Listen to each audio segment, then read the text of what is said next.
Assalamualaikum warahmatullahi wabarakatuh. Alhamdulillahirabbil alamin. Wassalatu wassalamu ala Rasulillah wa ala alihi wa sahbihi ajma'in.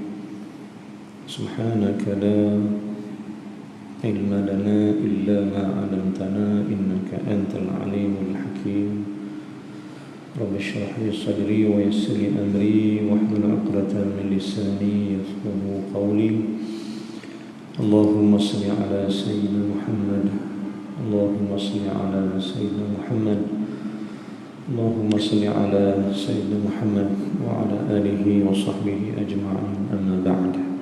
Alhamdulillah, syukur kepada Allah Subhanahu wa taala, kita bangkit lagi pagi ini.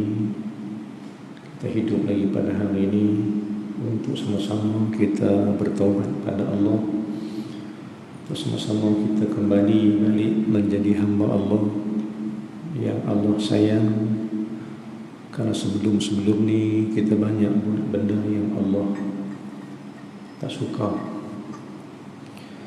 Alhamdulillah, di sebalik panjang umur kita terus melangkah dalam tahun-tahun yang baru. Kita berada pada hari yang kedua, hari ketiga hari ini daripada awal Muharram, bulan yang menjadi satu bulan untuk menggerakkan kita kembali balik jadi hamba Allah Subhanahu wa taala dengan taubat, dengan istighfar, dengan zikir, dengan amal-amal yang paling soleh. Karena sebenarnya saya selalu ingatkan diri saya dan tuan-tuan, pada sama-sama kita kembali balik beramal ibadat dengan ibadat yang sebenarnya. Kerana hari makin hari kita sedang menuju ke alam kematian. Seperti mana sahabat-sahabat kita, adik-adik kita, kawan-kawan, orang kampung yang telah ramai kembali kepada Allah Ta'ala menemui ajal daripada masing-masing atas tempoh masa yang telah Allah tetapkan. Jika mereka dulu sama kita makan, minum dan bersolat sama-sama di masjid, hari ini mereka tak ada dah. Dan kata ulama, sebahagian daripada cara kau ingatkan kematian itu ialah kau ingatkan sahabat-sahabat kau yang dulu sama-sama hidup sama-sama, beribadat sama-sama, tapi di waktu ini di mana mereka ada. Kita dapati mereka dah ada di alam barzakh. Kalau sampai sahut, sampai masa untuk mereka sahut seruan Allah, maka seruan Allah ni tuan-tuan, dia ada 3. Saya ingatkan tuan balik, panggilan Allah ni 3 yang wajib kita penuhi. Pertama, azan, panggilan Allah Ta'ala. Kedua, panggilan untuk berhaji, panggilan haji. Dan ketiga, panggilan kematian, maut. Saya ulang balik, Allah panggil kita 3 kali. Allah panggil kita dengan 3 panggilan, yang mana panggilan ini wajib kita penuhi, wajib kita ikuti, dan wajib kita menjawab dia dengan keadaan yang termampu. Pertama, saya ingatkan balik panggilan azan untuk memanggil kita bersolat. Ramailah yang memahami kaedah ini bila dipanggil oleh Allah, berlidahkan muadzin pagi solat, Allahu Akbar, Allahu Akbar, Allahu Akbar, Allahu Akbar, pagi azan.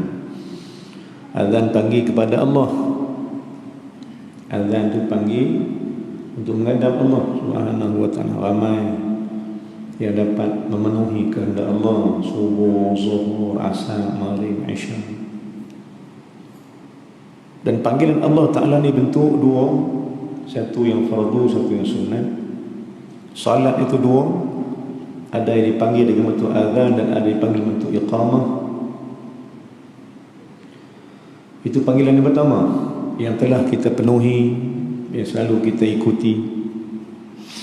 Panggilan yang kedua ialah panggilan untuk haji. Allah panggil wa'adzin fin nasi hajj ya'tuka rijalan. Diizinkan, dipanggil oleh Allah untuk menaikkan haji. Ramai kerana kita yang telah dapat menyahut seruan Allah untuk menaikkan haji di Mekah, kerana Allah memanggil, Allah menjemput kita. Dan ketiga, yang pertama sama juga, Allah jemput kita ke rumah dia di kampung. Yang kedua, Allah jemput kita di rumah dia di Mekah. Dan yang ketiga, Allah jemput kita untuk untuk bertemu dengan dia di satu kampung namanya kampung akhirah, yakni panggilan kematian. Bila datangnya kembali yang ketiga, maka pergilah orang itu pada Allah Subhanahu wa ta'ala dan berhentilah segala panggilan-panggilan Allah. Bila mati ini habis. Panggilan ketiga ni menutupkan segala panggilan. Salat pun tak payah pindah, haji pun tak payah pindah. Kita telah sampai panggilan yang ketiga. Tuan-tuan dan puan-puan sekalian, jom kita perhati balik, kita sedar bahawa kita sedang menantikan panggilan Allah yang ketiga. Untuk jumpa dengan Allah, untuk bertemu dengan Tuhan, untuk bertemu dengan pemilik kita, Allah yang memiliki diri kita dan seluruh benda yang daripada kita sekalian. Sebab itu tuan-tuan, saya jemput saya dan tuan-tuan untuk sentiasa berada pada redha Allah. Kita nak bertobat pada Allah sempena dengan Muharram, di sebalik kehidupan yang masih Allah beri dan Allah pinjamkan kita semua, untuk lebih kita menjadi hamba-Nya yang dikasihi, yang disayang. Saya juga selalu sebut kat saya sama-sama tuan, bila kita melihat, bila tengok orang lain telah kembali pada Allah dengan cara masing-masing. Ramai yang mati ikut cara masing-masing. Ada yang mati di tempat tidur, ada mati hospital, ada mati atas ambulan. Hari Jumaat baru ni saya takkan balik, saya di Al-Ustaz. Pagi-pagi lagi sahabat sekampung dah bagi tahu, dia mesej, dia telefon. Waktu tu saya tak ada program, tapi tak sampai masa lagi, masa tu ke 8 lebih, ke 9. Program saya ke 9.30 di Al-Ustaz. Sahabat telefon dan dia mesej, dia kata kawan kita sama-sama semainan, sama sekampung, sama-sama sekolah, sama-sama sekolah harap, telah kembali pada Allah pagi tadi, kata dia. Kawan kampung, kawan baik, sama-sama mengaji, cuma rumah dia dekat dengan Masjid Al-Islah Kota Ampang, umur sama saya. Tapi pagi tu katanya dia hantar anak pergi sekolah, balik-balik sampai ke rumah sakit dada, sakit sangat dada dia, panggil hall ambulan, naik atas ambulan, meninggal atas ambulan, jantung. Tak duduk sihat, tak sakit apa, ya, tak sihat, duduk sihat, tak sakit apa, tak nampak pun kata sakit. Tapi sampai masanya untuk balik pada Allah. Bila sahabat abang aku ni, saya pun teringat ini masa mereka kan, masa mereka yang telah ditentukan oleh Allah. Allah tetap dah nak meninggal atas ambulan, sakit jantung, tak dah. Tapi kita pula macam mana tuan? Macam mana pula hai kita ni? Nak mati di tempat tidur ke? Nak mati di jalan raya ke? Auzubillah. Tapi walau macam mana pun, pilihan tu, kematian, cara mati tu telah diletakkan oleh Allah. Tuan-tuan, apa yang tinggal pada kita lagi? Mati dah tetap, rezeki tetap, semua tetap. Cuma yang ada pada hamba ialah jika bersalah, kembalilah bertaubat pada Allah. Kalau baik dah tu, teruskanlah berbuat baik. Kalau jahat, kembalilah buat kebaikan. Kalau dosa, kembalilah bertaubat, kerana masih diberi kesempatan oleh Allah. Saya ingatkan balik apa yang Imam Ghazali sebut. Imam Al-Ghazali rahimahullah, bila orang tanya dia, wahai Syekh, wahai Imam, apa yang akan kau buat jika sekiranya esok ni kau masih hidup lagi? Nah, soalan kepada Imam Al-Ghazali rahimahullah. Hang nak buat apa? Apa yang hang nak buat esok kalau hang hidup lagi? Sambil senyum dia kata apa? Dia kata jika, dia guna kata jika. Apabila aku dihidupkan lagi oleh Allah, hanya satu yang aku nak buat di sebalik hidup yang Allah bagi ni. Kata dia, aku nak perbanyakkan taubatku pada Allah. Kalau aku hidup lagi esok atau hari ni kita hidup lagi, satu je yang kita nak buat ialah taubat. Kerana inilah kesempatan hidup yang Allah bagi lagi, kesempatan peluang besar untuk bertaubat pada Allah Subhanahu wa taala, kerana kita rasa, kita tahu dari kita banyak kesilapan, banyak dosa, banyak benda-benda yang tak baik yang kita buat sebelum-sebelum ni. Dan mati itu memerhentikan seseorang daripada kejahatan, atau mati memerhentikan seseorang daripada kebaikan. Tuan-tuan dan muslim, jadi apa lagi kita nak buat? Apa lagi kita nak cari? Apa lagi kita nak tunggu? Melainkan kita nak tunggu, duk cari, nak buat sesuatu yang membolehkan Allah ni cukup redha kita sekalian. Jom sama-sama kita buat sesuatu yang menjadikan Allah ni sayang kita balik. Jom buat sesuatu yang boleh menjadikan kita ni hamba Allah yang paling dipandang oleh Allah dengan pandangan rahmat dia. Jomlah. Kenapa tuan-tuan? Kerana tak ada apa lagi lah kat kita ni. Amalan pun tak banyak. Kita bukan jenis orang yang bangkit malam sepanjang malam, daripada pukul 3 pagi ke 2 pagi sampai subuh. Kita bukan jenis macam tu. Tahajud kita pun kadang-kadang kita ambil yang ujung-ujung. Kita tak ambil awal 4 pagi 5 pagi. Tahajud dan qiyamul lail kita.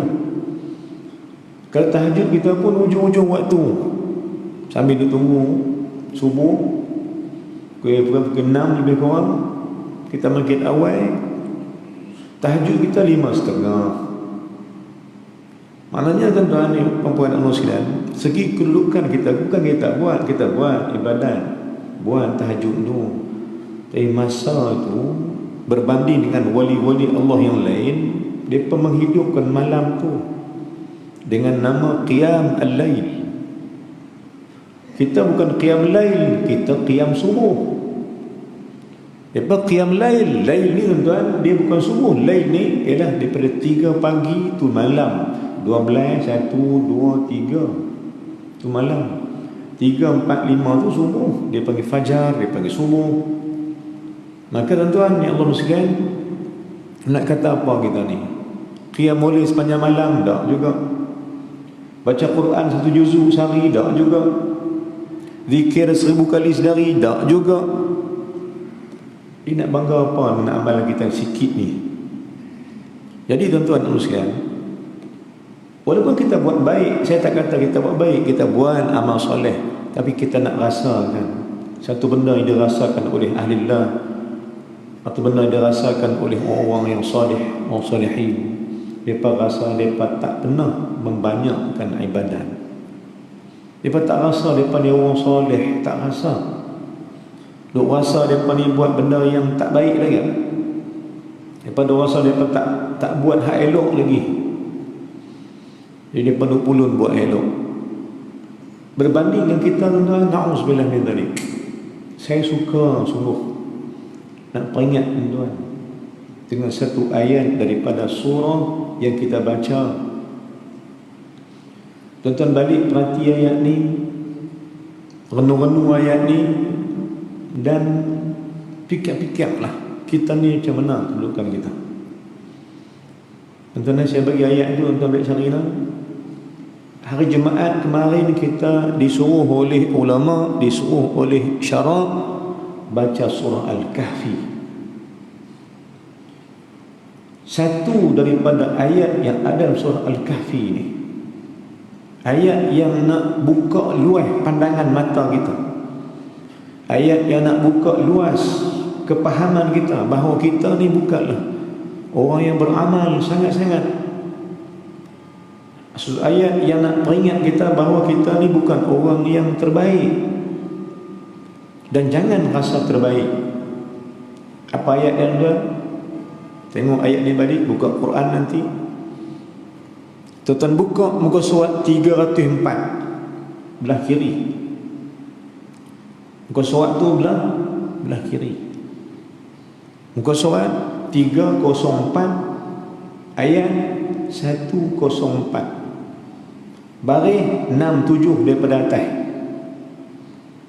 Tuan-tuan akan jumpa satu ayat Allah Subhanahu wa taala beritahu bahawa mafhum dia, hamba jangan sedap hati dengan apa yang hamba buat. Hamba jangan rasa seronok dah dengan apa yang hamba buat. Malah kata Allah Ta'ala, jangan sangkakan hamba ni buat baik dah. Maksud ayat tu, jangan sangkakan hamba berbaik dah. Hamba dah sembahyang dah, jangan sangka hamba baik dah.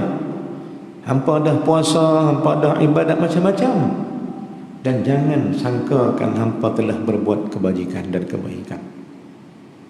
Kerana sangka macam itu merosakkan hubungan kamu dengan Allah. Sangka macam itu memberhentikan ibadat kamu yang banyak.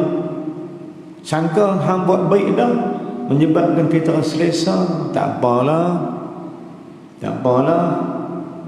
aku dah sembahyang dah, buat apa lagi?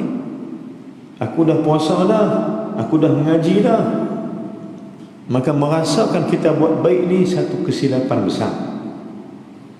Sebab itu tuan-tuan yang perempuan Allah sekalian, hikmah mengapa Allah palit kita dengan dosa. Hikmah pasal apa? Allah letak kita sentiasa berdosa dengan Allah. Firman Allah pada hadis kursi, Allah kata apa? Ya bna Adam innakum tukhti'una bil-laili wan-nahari. Wahai manusia sekalian, innakum, sesungguhnya kamu sekalian. Dia baca inna, di huruf taukid inna, innakum, sesungguhnya kamu sekalian. Kum ni dhamir, ganti nama pada manusia ramai. Macam nak manusia lah ramai, bukan sikit, ramai. Innakum, sungguh-sungguh kamu sekalian ni, tukhti'un, bersalah dengan aku. Hampa memang salah dengan aku sungguh, kata Allah. Innakum tukhti'un, hampa memang salah dengan aku. Bila salah tu? Al-laili wan-nahar, siang malam hampa salah dengan aku. Allah dah hafal dah, kita salah dengan Allah ni siang malam. Kalau tak siang malam, kalau tak malam siang, kalau tak pagi petang, kalau tak petang pagi. Maknanya garanti salah tu ada dengan Allah. Garanti salah ada dengan Allah. Innakum tukhti'una bil-laili wan-nahar, sesungguhnya kamu sekalian itu wahai manusia bersalah dengan aku pada siang dan malam. Sesungguhnya apa? Tukhti'una bil-laili wan-nahar. Maka kata Allah Ta'ala, satu benda yang Allah pesan kepada kita, bila masalah aku siang malam, minta ampun dengan aku. Dan kau dapati wa ana aghfiru dzunuba jami'an, minta ampun dengan aku, kata Allah, sesungguhnya hampa takkan jumpa sesiapa pun yang boleh mengampunkan dosa hampa kecuali aku, kata Allah Subhanahu wa taala. Tuan-tuan, dua ayat sebagai mukadimah sikit ringkas saya ni, nak cerita bahawa kita ni jangan rasa selesa dengan apa kita buat. Jangan pernah rasa aku tak apa dah. Kerana tak apa dah tu masuk dalam ayat surah Al-Kahfi. Duk sangka diri buat amal soleh dah, pada tak lagi berbanding dengan orang-orang yang salihin lain. Tuan-tuan dan puan muslim, tak mana hari nak tentukan kebaikan kita. Lah ni jangan rasa baik. Saya sebut kat saya sama, selagi mana kita tak dapat mati yang baik, jangan kata kita baik. Jangan. Dan jangan pernah rasa kita baik selagi mana tak jatuhlah mati kita tu dalam kebaikan. Selagi mana tak jatuh mati kita tu pada kedudukan yang terbaik, kita duk cari yang tu, duk cari tapak untuk mati pada keadaan yang terbaik.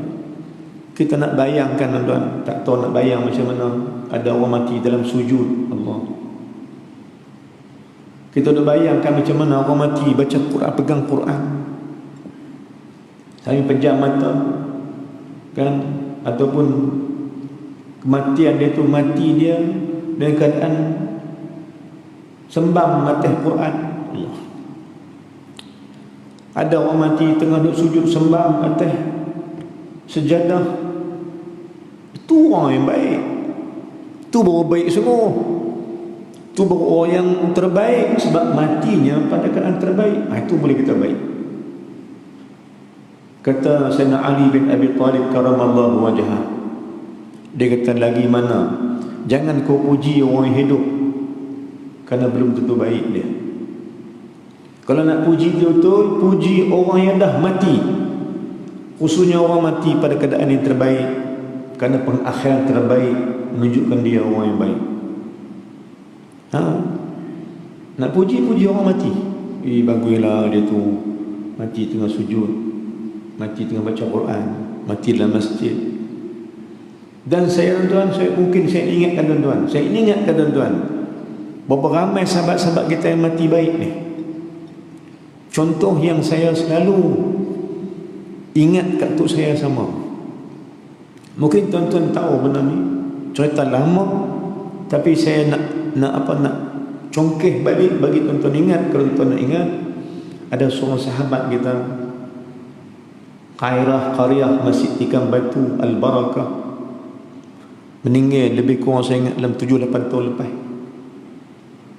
Bulan dia meninggal tuan, nak kata dahsyat sungguh, amal dia apa tak tahu dia buat. Tapi dia mati hari Jumaat, salat subuh, bulan puasa, dalam masjid. Apa lagi nak buat? Maknanya package mati husnul khatimah ambil kat dia semua. Ada seorang ni tak jauh kita pun, tak apa, kita ambil lok Qaryah kita sikit. Dia mati tuan dalam sujud hari Jumaat, bulan puasa, dalam masjid. Apa lagi? 4-5 benda berdoa kat dia. Bila orang habaq kita, saya kata Masya Allah, jauh pala kita. Pasal apa? Pasal kita baru duduk cerita, duduk berangan, kalau aku boleh mati di kutu. Kita baru duduk berangan, boleh pergi ke dia lah. Benda tu boleh kat dia tuan. Boleh kat dia benda mati baik ni. Dan kita juga pernah teringat dengan orang habaq kata sahabat kita duduk sini, pergi mati dalam raudhah, simpan di Baqi' hari Jumaat. Masya Allah, apa dia buat? Kita tanya-tanya ni apa dia buat, apa amalan dia buat. Tentu ada satu amalan yang dahsyat yang buat bahkan mereka ni Allah ambil mereka dalam keadaan terbaik. Jadi tuan-tuan, kata Imam, kata Sayyidina Ali, kalau hamba nak puji betul, puji orang mati tu. Mana orang mati yang baik? Kerana dia telah tentu mati baik. Jangan kau puji orang hidup tu lagi, sebelum tentu dia baik. Kan nak tahu dia baik hari mati kita. Sebab tu saya sebut kat saya sama-sama tuan, di balik Muharram yang baik ni, kita nak ubah, nak taubat pada Allah, untuk Allah ambil kita jadi hamba-Nya yang terbaik. Siapa-siapa pun yang kata dia terbaik, hatta saya sendiri pun saya tak pernah kata saya baik. Dan jangan kata kita baik, kerana kita yang ada ni tuan hanya nak baik. Nak baik. Sebab itu saya juga sebut dalam kuliah. Saya tanya tuan-tuan selalu. Saya buat pertanyaan dalam kuliah, saya tanyakan, dalam dunia hari ni ataupun dalam masjid ni, dalam kampung kita ni, ada tak orang baik? Soalan saya. Tak usah jauh lah, ambil dalam masjid malam ni, lah ni. Dalam masjid kita lah ni, saya soalan tuan-tuan, kita semua ni dalam masjid, soalan saya, ada tak orang baik? Ada tak? Soalan kena ada jawapan. Kalau ada soalan tak ada jawapan, tu bukan soalan. Tak nak? Baik, tuan-tuan, saya tanya balik. Ni nak bagi rasa sikit kita ni sama dia. Tuan-tuan, puan dan sekalian, saya ulang soalan saya balik. Ni kita ramai-ramai pagi ni, ada tak orang yang baik? Ada tak? Nak jawab ke mana? Nak jawab ke mana tuan? Soalan ni, ada tak orang baik? Rasa-rasa ada tak orang baik di kalangan kita ni? Aku nak jawab ke mana? Ayat Quran dah habaq dah, 104 surah Al-Kahfi. Dah jelas. Annahum yuhsibuna annahum yuhsinuna sun'a, kata Allah ayat tu. Innal ladzina dhalla sa'yuhum fil hayatid dunya, ada di kalangan manusia yang sesat dalam hidup dunia ni sebab depa rasa depa buat baik, depa telah berbuat kebaikan padahal depa belum. Jadi soalan saya balik atas ayat tadi 104 surah Al-Kahfi ni, tanya balik. Ni ramai-ramai kita pagi ni kita kira ramai lah macam ni lah. Ada tak orang baik? Tentu nak kata kita ni baik ke? Atau kata siapa baik? Atau siapa yang baik? Atau ada tak orang baik? Saya nak jawab bagi, tak ada. Habis itu jahat lah. Jahat ke kita? Saya tanya lagi, ada tak orang baik? Tak ada. Ada tak orang jahat? Tak ada juga. Habis itu kau mana cerita? Jom sedar tuan-tuan, kita tak baik dan tak jahat. Maka maknanya jawapan dia cara mantik, tak ada orang baik, tak ada orang jahat. Yang hidup ni, orang hidup hanya dua ya. Sama ada siapa nak jadi baik atau siapa nak jadi jahat, tu orang hidup. Adapun orang mati, betul depa mati baik, depa betul ada yang mati baik, ada yang mati tak baik, depa lah. Kita hidup ni tak baik lagi, tak baik, baik pun tak, jahat pun tak. Yang ada kita pada ulang balik tuan, saya ulang balik, yang ada pada kita pada siapa yang nak jadi baik lagi atau siapa nak jadi jahat lagi. Kemarin yang baik, hari ini lebih baik, esok lagi baik. Kalau kemarin jahat, janganlah hari ini jahat lagi, esok lagi jahat, jangan. Pasal kita antara dua, kita sedang berbuat. Kita ni tuan-tuan, kalau segi nahu, kita sedang berada pada keadaan fi'lul mudhari', sedang dan akan. Kita bukan madhi telah buat dah, tapi kita ni sedang duk buat. Kita akan buat kebaikan, kita akan jadi baik, akan jadi lebih baik.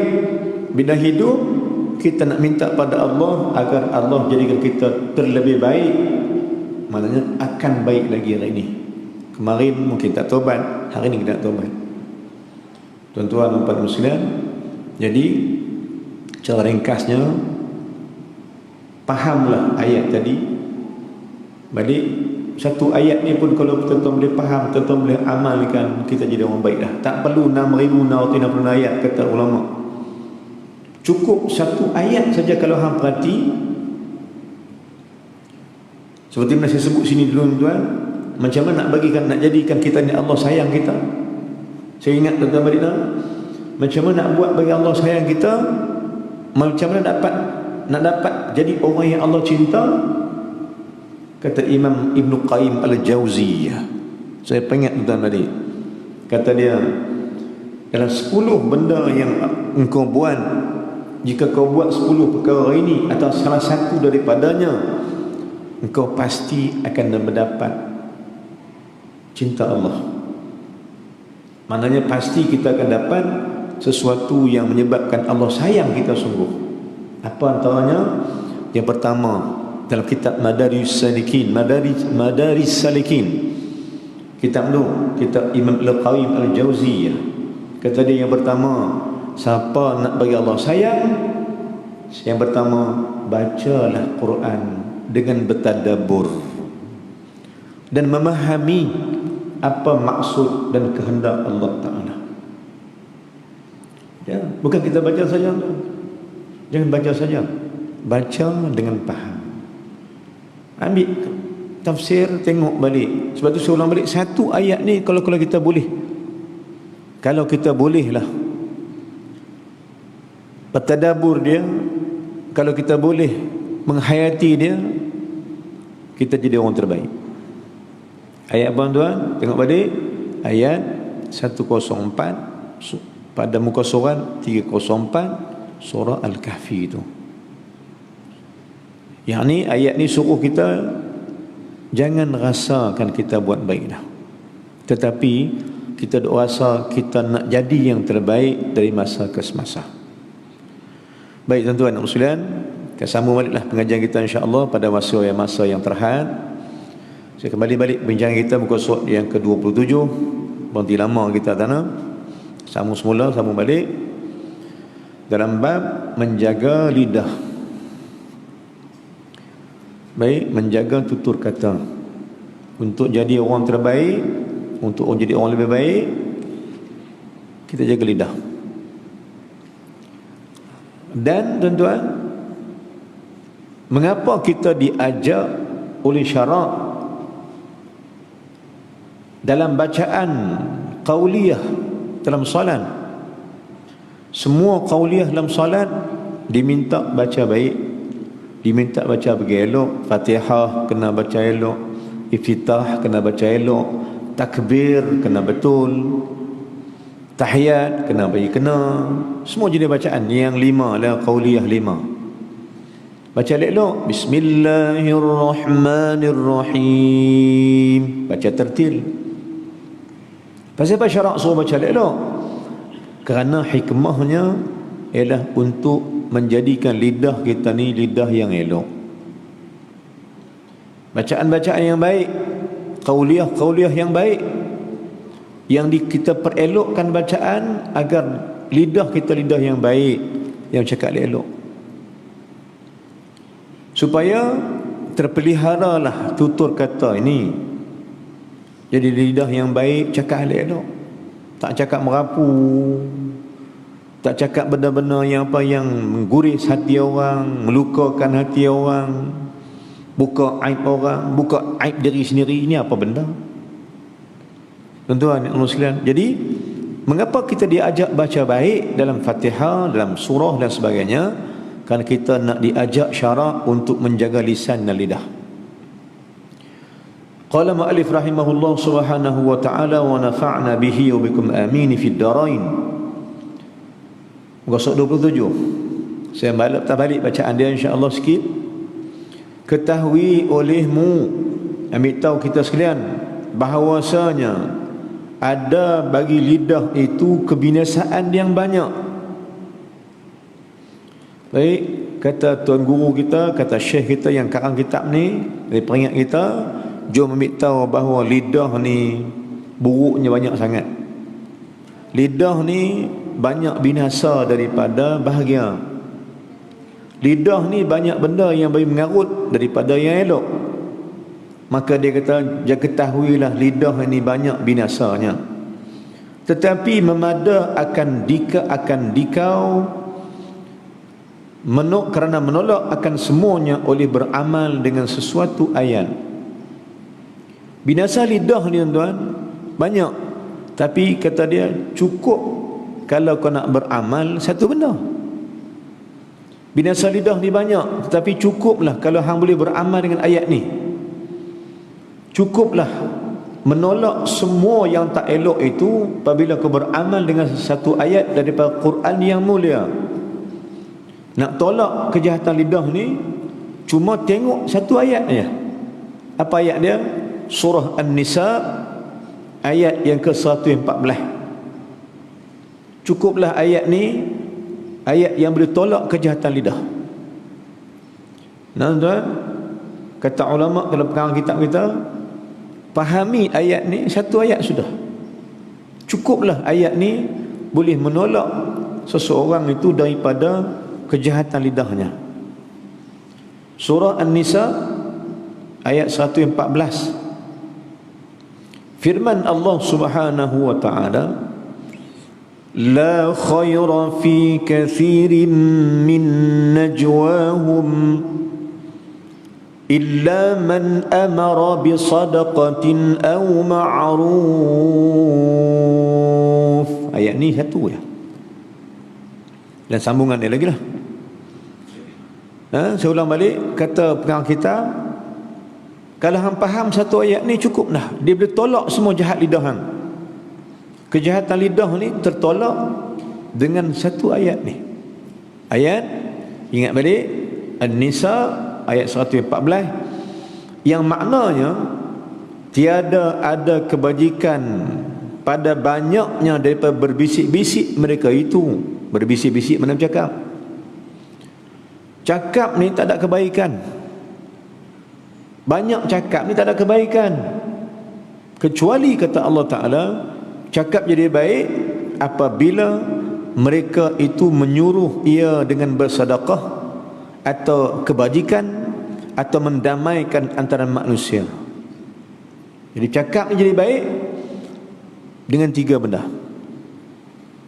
Lidah jadi bagui dengan tiga perkara. Pertama, apa dia? Pertama, menyuruh dengan bersedekah. Suruh sedekah, tuan-tuan, suruh sedekah. Abang, sedekah, sedekah. Sedekah apa? Duit lah, lagi sedekah tenaga, lagi sedekah fikiran, lagi sedekah diri. Tuan-tuan, puan muslim, saya teringat baliklah peranan orang tua-tua dulu, peranan ulama-ulama dulu peringat kita. Yang satu benda yang nak bawa kebaikan kat diri. Apabila kita ni dulu, orang dulu dapat anak, bawa lah pergi ke ulama-ulama dulu. Orang dulu macam tu. Dapat anaknya, dia fikirlah nak pergi ke tok guru, nak pergi ke tok imam, nak pergi ke orang soleh, nak bawa pergi anak tu. Bila sampai ke tok guru kata apa? Anak ni lahir bila, beranak bila, berapa bulan? Dia kata 2 minggu lepas tok guru. Tok guru tanya, bila Allah jadikan dekat hang dapat anak, hang nak buat apa? Ni yang mai jumpa tok guru ni. Kau ni kata ni yang bawa mai tok jumpa tok guru. Nak nasihat juga tok guru, nak buat apa? Jadi tok guru kata apa? Tok guru kata, kalau hang nak jadi hang baik dan nak jadi anak hang baik, tok guru kata, hang niatkan anak hang ni, hang nak sedekahkan atau nak wakafkan diri anak hang ni untuk Islam. Niat kot tu. Tok guru kata apa? Tok guru kata, niatkan dah. Dapat anak ni, antara niat mak ayah ialah, wahai anak, kalau hang besar esok, ayah nak wakafkan hang untuk jaga agama Allah Subhanahu wa taala. Kerana apa tuan? Kerana balik hijrah balik. Innamal a'malu binniyat. Hadis hijrah. Bermula segala amal tu dengan niat. Maka anak jadi elok, kita jadi elok dengan niat. Niat nak perelok diri, niat nak bagi orang jadi orang soleh. Maka Tok Guru kata apa? Tok Guru kata, niatkanlah, awak mai kat aku ni, aku nak pesan kat hang satu, niatlah nyusu dia. Abang kat isteri hang menyusu anak untuk dia bangkit jadi orang yang bersedekah, mendirikan sedekah diri dia pada agama. Dia fikir dia nak bantu agama dengan diri dia. Sebab benda ni akan ditanya oleh Allah Ta'ala. Tuan-tuan, benda ni akan ditanya Allah. Pada hadis Nabi SAW, la tazalu qadam abdin yawmal qiyamah, tak akan bergenjak kaki seseorang anak Adam di hari kiamat kecuali bila lepas dia ditanya oleh Allah dengan 4 perkara. Kan hadis tu kan? Tuan-tuan bisa dengar hadis tu. Khutbah bisa dengar, pengaji-mengaji biasa dengar, ceramah biasa dengar hadis ni. Tak lebih ke mana tuan di hari kiamat nanti, tak lebih ke mana kecuali orang tu dapat berjalan ke syurga. Maksud dia itu, selepas Allah tanya 4 ni, lepas jawab semua clear, barulah berjalan ke syurga.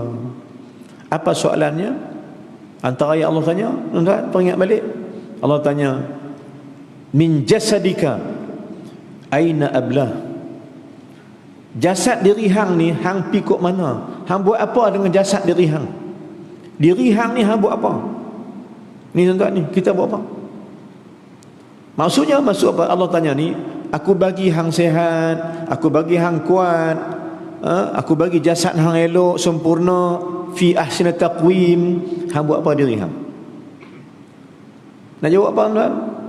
Maka ulama kata, jawablah dengan Allah Ta'ala dengan jawapan bahawa, ya Allah, telah ku wakafkan diriku pada agama Engkau. Aku belanjakan, aku beri diri aku ni untuk jaga agama Engkau, ya Allah. Kalau hang jawab begitu, kata ulama, hang jawab begitu, hang lepas. Hang lepas daripada pertanyaan Allah Ta'ala. Kalau tak lepas, hang tunggu orang luar. Sehingga terbuktilah kita ni termasuk di kalangan orang yang mewakafkan diri, mensedekahkan diri kita untuk agama. Selamat.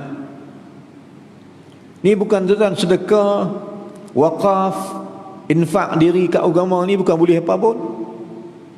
Dia fikir tak boleh apa. Kerana belanja ni perhabis duit, perhabis masa, perhabis tenaga untuk agama Allah Subhanahu wa taala. Ni yang baik. Baik kerana apa? Kerana benda ni akan ditanya oleh Allah Subhanahu wa taala. Mana tuan-tuan? Ulang balik. Siapa-siapa nak lepas depan Allah nanti, niatlah, aku nak wakafkan, aku nak sedekahkan diriku untuk agama. Maka bila kita sedekah diri untuk agama, kita akan ajak orang bersedekah. Jom sedekah sama. Hari ini saya nak sebut tuan-tuan. Kenapa? Kerana jom sama-sama kita ajak diri kita, dan sama-sama pun jom jadikan lidah kita lidah yang baik, ajak orang sedekah. Sedekah harta. Kan? Saya pun tuan-tuan bawa tabung, tuan-tuan pun ada tabung, semua ada. Pasal apa? Pasal nak ajak jom sedekah, dan termasuklah kita golongan sedekah, insya-Allah. Jadi tuan-tuan, jangan gunakan lidah ni ikut lain. Dan jangan malu nak minta sumbangan untuk agama. Tak malu jangan tuan-tuan. Sebab siapa? Pasal minta sedekah untuk agama, minta infak untuk agama ni termasuk dalam kata-kata yang baik, perkataan yang baik. Yang ni, yang kita apa? Yang kita nak jadikan kita ni sebahagian daripada yang benda yang Allah sebut. Jadikan kalam kamu kalam yang baik. Bila mana kalam baik? Bila kau mengajak manusia bersedekah. Abang selalu, saya percaya pengurusi duk abang, tu imam duk abang, jawatankuasa masjid duk abang, tuan-tuan sedekahlah, infaklah. Dan dengan infak kita ramai-ramai ni, masjid dapat diperluaskan, masjid dapat diimarahkan. Hasil wang infak. Tuan-tuan, puan-puan dan sekalian. Baik, yang pertama apa dia? Ajak manusia kepada bersedekah. Itu satu. Kalau tidak, cakap hang tak elok, cakap hang tak masuk baik lagi. Hinggalah kita termasuk dalam orang yang mengajak orang bersedekah, baru kalam kita kalam yang baik. Satu. Yang kedua, apa dia yang kedua? Terhimpun kebaikan lidah ni ialah pada mengajak berbuat akan kebajikan. Ajak orang buat baik, ajak orang solat, ajak orang masjid, ajak orang baca Quran, ajak orang berbuat amal soleh. pesan-pesan dengan kebaikan, pesan-pesan dengan kesalehan, lidah jadi bagus. Kalau tidak tuan, kalau tidak, kuranglah maknanya kita cakap hak elok dalam sembahyang. Kita perbaiki bacaan Fatihah, kita perbaiki bacaan sembahyang, tak jadi elok juga jika sekiranya kalam kita ni kalam yang tak mengajak manusia kepada ketaatan. Firman Allah Ta'ala, tuan-tuan tengok dalam mana ni? Surah Al-Baqarah. Cerita bab ni juga. Surah Al-Baqarah muka surat 44 sebelah kiri. Ayat 131, tak silap saya.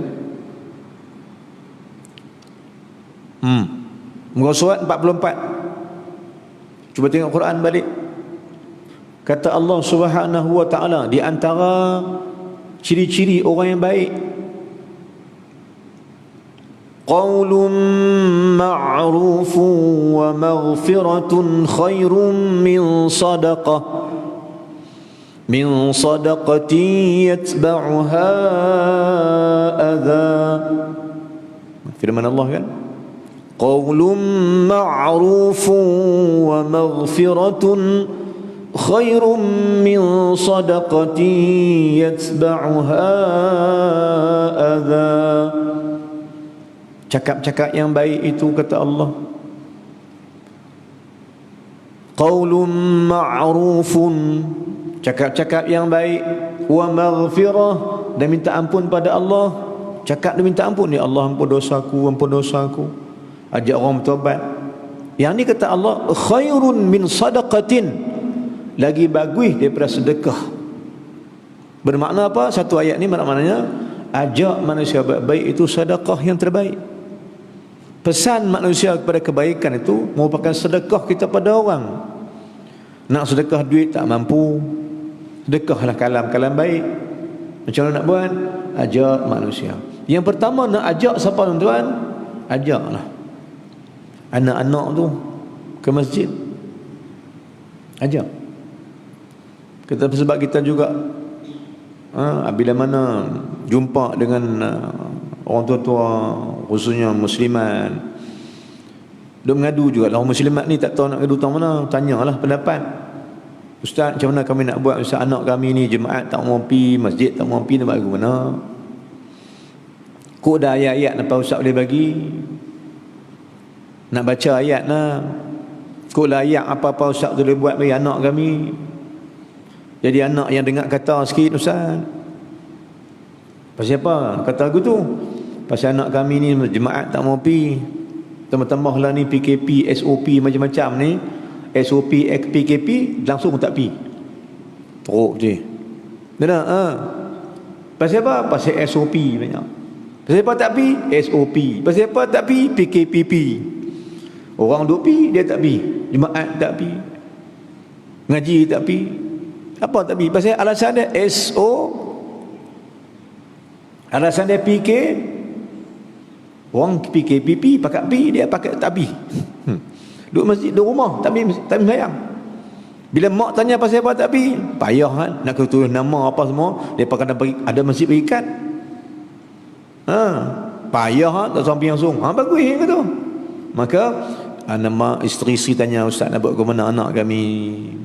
Kok kalau Ustaz boleh bantu? Saya kata yang ni saya bantu abang je lah. Hak sebenarnya yang boleh bantu kamu wahai isteri ialah suami kamu sendiri. Pasal apa dia tak puyung anak dia pergi masjid? Pasal apa dia tak heret anak pergi masjid? Pasal apa hang tak heret? Pasal suami hang tak heret anak pergi masjid. Pasal apa nak suruh orang lain? Tuan-tuan yang Allah sekalian, pertama tanggungjawab ni seorang ayah ni ialah memastikan anaknya termasuk dalam anak yang bersolat. Kena pastikan. Macam mana Ustaz ketegak? Ketegak lah pasal hang pun sama juga kan. Kok lain boleh ajak tuan-tuan, tapi nak buat ke mana dah? Kita faham balik. Dulu kecil-kecil tak ajak, main besar nak ajak dia tak mau lah, pasal kawan dia ajak pergi ke lain. Maka tuan-tuan dan sekalian, jom wahai ayah, gunakan lidah kamu itu untuk mendidik. Tuan-tuan yang Allah sekalian, saya suka semula untuk kita patah balik kepada mana? Kepada peranan seorang ayah ini. Saya suka nak sebut ini, tuan-tuan. Dan walaupun saya sebut juga dalam banyak khutbah tempat lain, tapi satu benda yang pernah saya sebut juga dalam khutbah-khutbah pada orang ramai, pada Jumaat, apa dia? Peranan seorang ayah ni apa benda? Adakah dia hanya cari benda makan, balik rumah melempak makan, beras apa semua cukup? Adakah dia cuba cari duit, kerja-kerja cari duit, setiap bulan bagi duit ke isteri, anak, sudah pergi sekolah, sudah? Adakah itu lepas? Tak. Dan satu benda yang diajak oleh Allah pada kita sekalian ialah didikan. Pendidikan ini, Iqra itu, tuan-tuan, Islam agama apa? Islam agama pendidikan. Bila Allah kata Iqra, makna apa? Ayat pertama turun, mana Islam itu agama dia pendidikan, bukan agama yang lain. Dahulukan pendidikan orang-orang Islam. Dahulukan kamu dalam mendidik. Didik ni dia lagu lain, tuan. Didik ni dia kena apa? Dia kena ada tata tertib dia lah. Jadilah anak mendidik, jadilah ayah yang mendidik keluarganya, bukan agak ayah yang biang. Tapi nak kata mu tak erti kan, sebab masa dah berubah nak kot. Kemarin saya sembang dengan Syekh dalam kereta balik daripada Bertam, cerita, tengoklah manusia hari ni kot jalan. Sembang-sembang dengan Syekh, saya kata Syekh, sembang-sembang dalam kereta lah kan, balik Bertam sampai tang bomba tu, kat Mahkamah Syariah, nak balik mai sini lah. Sembang-sembang dengan dia, traffic light berhenti sat, tengoklah orang muda apa naik kereta motor apa, ikut dan lampu merah pun belah kan. Jadi sembang-sembang dengan Syekh, kata Syekh, dia kata aku pelik dengan orang hari ni, kata dia. Tak ada langsung, dia kata, satu terma ataupun tak ada satu sistem hidup manusia ni. Saya kata Syekh, hang setuju aku tak tahulah, tapi aku nak hang satu Syekh, kita zaman kita Syekh tak sama sungguh dengan zaman hari ni. Padahal tak jauh pun jarak antara kita dengan anak-anak hari ni, tak jauh pun. Beza cuma 20-30 tahun saja, tapi perubahan cukup mendadak. Syekh hampa ingat betul tak Syekh? Kata kita dulu mak ayah kata taat. Hari ni mak ayah kata ayah kata lawan. Cakap mak ayah. Betul, saya faham balik tuan-tuan, saya faham jugalah. Ayah hari ni susah menghadapi kesusahan, mak menghadapi kesusahan dalam pendidikan, kerana anak-anak bukanlah anak-anak yang suka dididik. Nah, abang-abang dah, nak abang didikan ni, bila mendidik lebih kepada adab, bila mengajak lebih pada syarak. Maka Islam agama pendidikan, tarbiyah ini yang telah tinggal, yang telah mak ayah tertinggal dia. Ini pendidikan adab. Betul? Baik. Maka Islam agama pendidikan, nak ajak lidah, nak ajak diri kepada ke arah kebaikan. Tuan-tuan, puan-puan muslimin, jadi saya katakan Syekh apa? Saya kata memang zaman berubah dah. Tak apa, saya berhenti yang tu. Tapi nak abang-abang tuan, wahai ayah, gunakan balik kuasamu, gunakan balik kekuasaanmu atas diri anak-anak itu untuk didik mereka salat, masjid, Quran, agama. Itu tanggungjawab. Sebab tu saya ulang balik tuan, kita bukan nak lepas seorang-seorang. Tak lepas seorang-seorang tuan. Kalau tuan masuk syurga, anak tu tahu mana nanti. Ya nak? Ayat 55. Ayat 55 surah Al-A'raf. Ya. Cerita pasal apa tuan? Cerita pasal ahli neraka panggil ahli syurga. وَنَادَى أَصْحَابُ النَّارِ وَأَصْحَابُ الْجَنَّةِ. Surah Al-A'raf. Kata saya, cerita pasal ahli neraka panggil ahli syurga. An afidu alaina minal ma'. Ahli neraka kata, ya wahai ahli syurga, bagi mai kat kami sikit air. au mimma razaqakumullah, atau benda-benda apa yang Allah rezeki ke hamba, wahai ahli syurga. Pasal apa ahli neraka minta? Sebab dalam neraka tak ada ayam, tak ada minuman, tak ada makanan, tak ada nikmat. Tuan-tuan, saya nak bayang satu benda. Ayat ni jangan jadi ayat tu, jangan jadi macam ayat ni. Apa dia? Jangan ayah tu ahli syurga, anak ahli neraka. Kerana takut kita nanti bila anak jadi neraka duk minta ayat kat ayah. Ayah mak tak kasihan. Sanggupkah ayah berkata pada anak dia ayat yang selanjutnya? Qalu, berkata ahli syurga kepada ahli neraka ini, katalah mak ke ayah kepada anak. Qalu, berkata mak ayah, innallaha harramahuma al kafirin. Takkan mak ayah nak sanggup kata yang tu? Kata maksudnya apa dia? Maksudnya berkatalah ahli syurga kepada ahli neraka, sesungguhnya apa saja pun yang minta ni telah Allah haramkan atas orang kafir. Ayah ke apa ke Allah haramkan. Soalan dia tuan, sanggupkah mak dan ayah kata betul ke anak kalau anak ahli neraka? Sebab itu saya patah balik sikit ringkas. Jom wahai ayah, jadilah ayah yang mendidik anak-anak ini kepada didikan agama, agar semua kita, ayah, mak, anak, semua ahli family keluarga tu jadi ahli syurga. Jangan keciciran seorang pun, susah kita nanti. Tuan-tuan dan muslimin, yang kedua mengajak kepada kebaikan, dan yang ketiga gunakan lidah untuk mendamaikan antara manusia. Kalau tidak, lidah jadi lidah yang tak elok. Kalau tidak, lidah jadi lidah yang tak baik. Jika tak buat tiga benda ni, ulang balik apa dia? Ajak manusia bersedekah, kedua ajak manusia buat baik, yang ketiga kalau ada orang berkelahi yang tak elok, damaikanlah. Pegu-pegu bagi elok balik. Bagi elok balik kedua-dua orang tu, supaya jangan berkelahi, jangan bergaduh. Dah, sudah.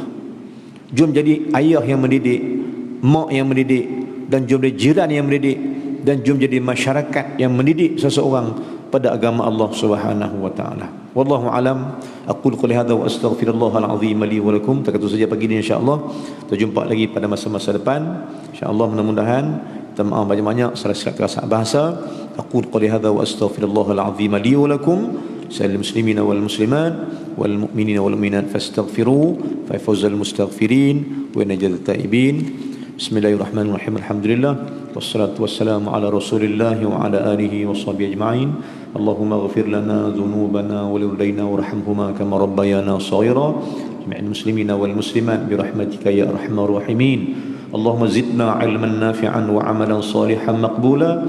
Allahumma ij'alna min alladhina yastami'una qawli fayattabi'una ahsana. Allahumma ij'al jam'ana hadha jam'an marhuma wa tafarruqna min ba'dihi tafarruqan ma'suma. Rabbana atina fid dunya hasanah wa fil akhirati hasanah wa qina adzaban nar. Sallallahu alaihi wasallam Muhammad wa ala alihi wa sahbihi wasallam. Walhamdulillahi alamin. Assalamualaikum warahmatullahi wabarakatuh. Jumpa lagi insya-Allah pada minggu-minggu nak mai. Ada kesempatan saya insya-Allah. Kalau tidak, kan kita akan sambunglah masa-masa yang lain. Dan yang keduanya, saya ada buat tabung sikit untuk tuan-tuan infak kepada kami di Mahad, bagi siapa-siapa yang ada kesudian untuk menabung, untuk menyumbang kepada kami di Mahad Matul Ilmi wa Tarbiyah, yang kita menggerakkan pengajian pendidikan untuk anak-anak sekalian. InsyaAllah ada tabung sana. Jumpa lagi insyaAllah. Terima kasih banyak-banyak pada menyumbang. Hanya Allah saya membalas apa jasa tuan-tuan, dan Allah tak pernah lupakan apa tuan buat untuk agama Allah Ta'ala. Assalamualaikum warahmatullahi wabarakatuh.